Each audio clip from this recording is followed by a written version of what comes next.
Oh man, I just got tickets to the Roses match. What? You know, cricket match between Lancashire and Yorkshire. Wars of the Roses.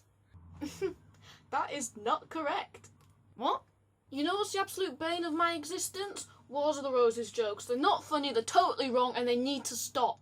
Why?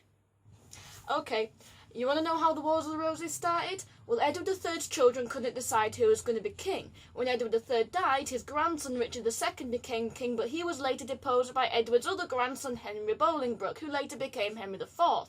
He was the first king of the House of Lancaster, and he was from the House of Lancaster because his father, John of Gaunt, was a Duke of Lancaster. Got all that? Yeah? Good. Anyway, the House of York was founded by Edward III's other son, Edmund of Langley, who was Duke of York. Now, Henry V was the son of Henry IV, and Henry VI was the son of Henry V, but their whole claim was kind of shaky because the throne had just been stolen from Richard II. So, Richard of York, not Richard III, it was his father, had a much better claim to the throne, and he led an army against Henry VI at the First Battle of St Albans in 1455. Got that? Kinda. Good, so you see that this had nothing to do with the two counties, and in fact none of the people I've mentioned were even born in the counties. And you know what? The House of Tudor, Henry Tudor, were Welsh, so you can stick that in your pipe and smoke it.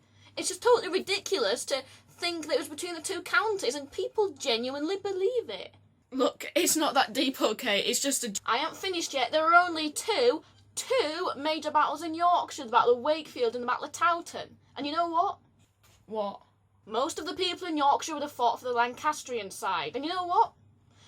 The two roses weren't used as universal symbols until the end of the war, because that was another Shakespearean invention. In fact, Richard III used a white boar, and Henry Tudor used a Welsh dragon.